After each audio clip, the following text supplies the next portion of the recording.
believe that you need to make a lot of money to be rich, but that's not true, because you can make a lot of money and lose it all. And we have seen hundreds of celebrities and lottery winners lose all their money. This is why we all need to learn money management from an early age. But whether you're 20 or 40, you make 1,000 euros a month or 5,000 euros a month, it's never too late to set some habits that will help you grow your money and achieve your financial goals in the long term. And maybe that's to become the wealthiest person in your town, or to retire early, or to buy your parents' house on an island. Welcome to Financial Planning 101, helping you achieve your financial dreams. Hey guys, welcome back to my channel. This channel is all about helping you turn your passion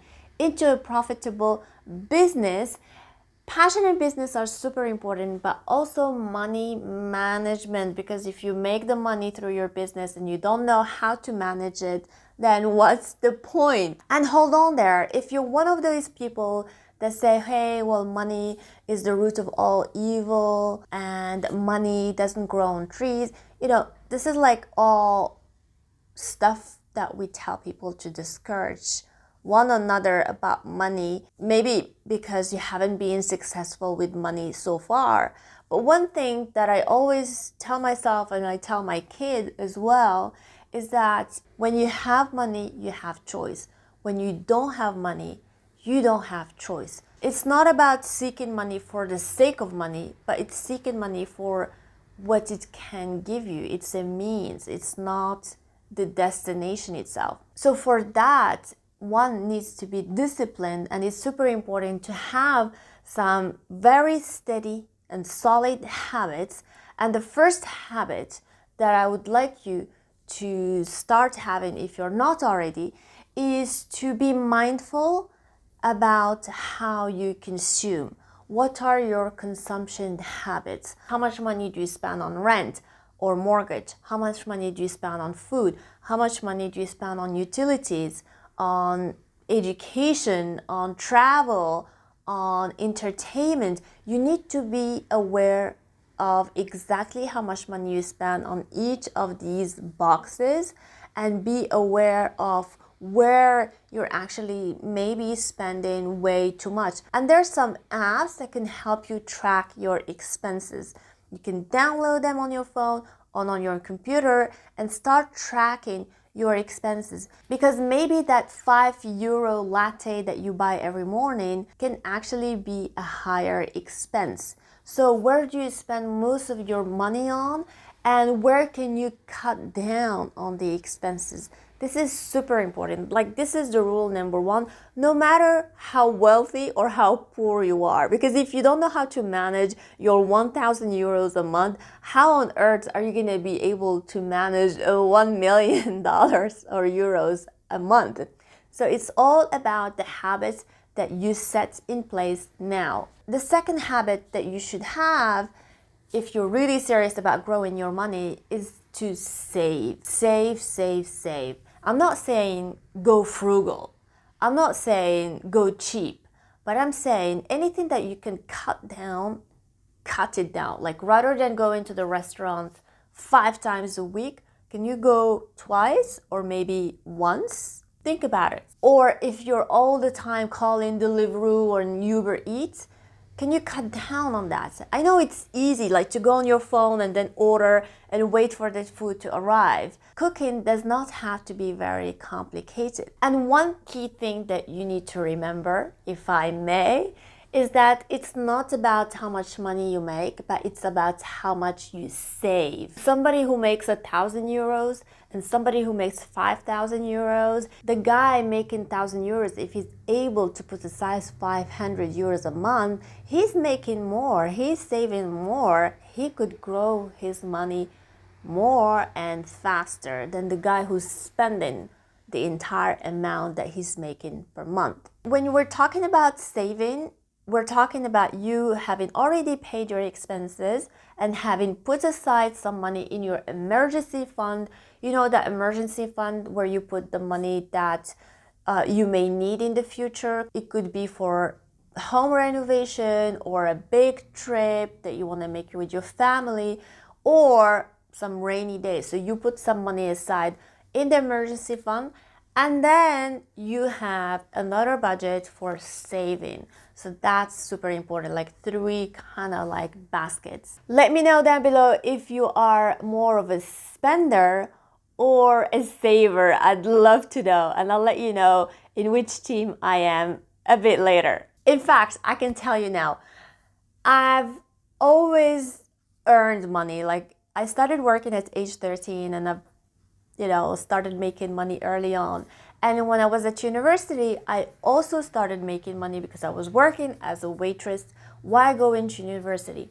By the time I finished my studies, I realized I had saved a hell of a lot of money for somebody my age and somebody who was just out of college. And that made me realize, wow, I don't spend much money on fashion items. I don't spend much money on manicure and hair things, all that money that can be pumped up in beauty products. And yeah, so I realized I wasn't forcing myself into saving, but just the lifestyle that I had and that I wanted to have made me consume less. And that's interesting, particularly that I've always lived in big cities, Houston, Washington, D.C., London, Paris, Casablanca. So these are big cities where you're surrounded by shops, by restaurants, cafe. You're always tempted to spend your money. Despite of that, I still go out, I still have fun, I still buy myself things, but I'm not over consuming, I'm not overspending, I'm not overdoing it. I buy things that I need, and that's been working out pretty well for me. So yeah, I can say that I'm in the team of the savers. So to go back to that point, make sure that you save on a monthly basis no matter what happens. The third point is to educate yourself.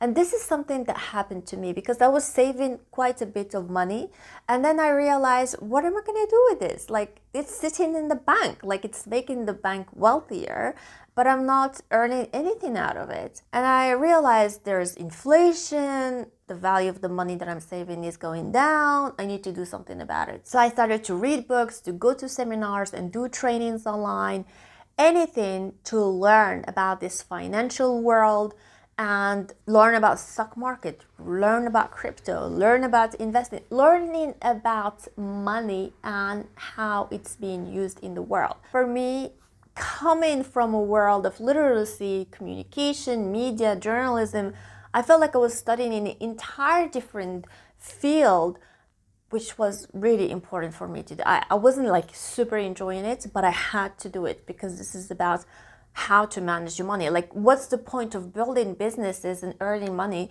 if you don't know how to manage money? And this is super important in business creation and business growth. But this topic is not just for business owners.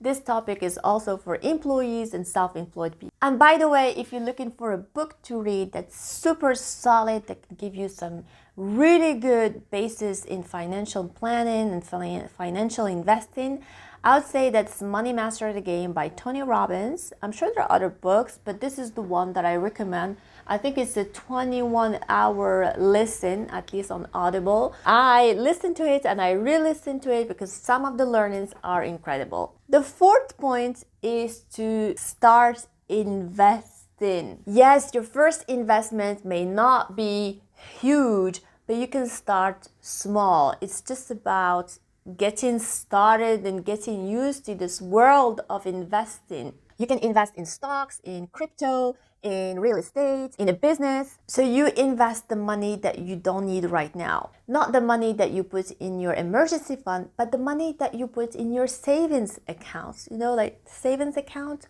where ideally you would automate that amount per month. That's the money that you're gonna invest and grow. I personally use Fortuneo as an app to buy stocks because that's where I have my PEWA account. And PEWA is an account where you have some fiscal benefits for citizens of France. I'm sure in your country you could have the same. So look for it where you can have like an account where you don't pay high interests. But I also use DigiRoll and Trading 212. But my very first investment was actually when I went physically to the bank to buy some stocks. So that was like a long time ago.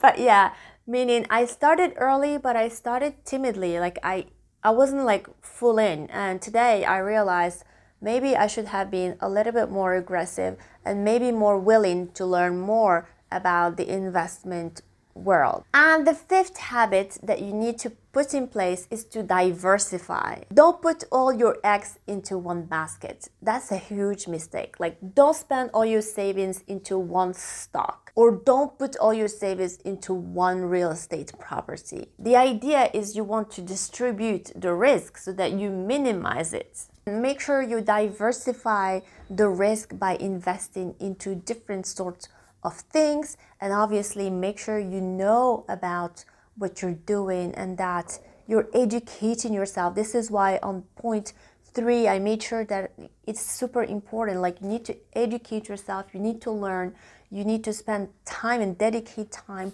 to learning the skill of investing. This is not something that you do randomly, like with blindfolded. You do it and you know the risk and you're willing to take those risks. Okay guys, now to you. Let me know what other habits you believe are super important to grow your money with the current income that you have without having to earn more. Let me know down below. I'd love to hear from you. Also, make sure to like and subscribe to my channel if you haven't done so, and I'll see you very soon. And make sure to save some money in the meantime. All right? Take care. Bye.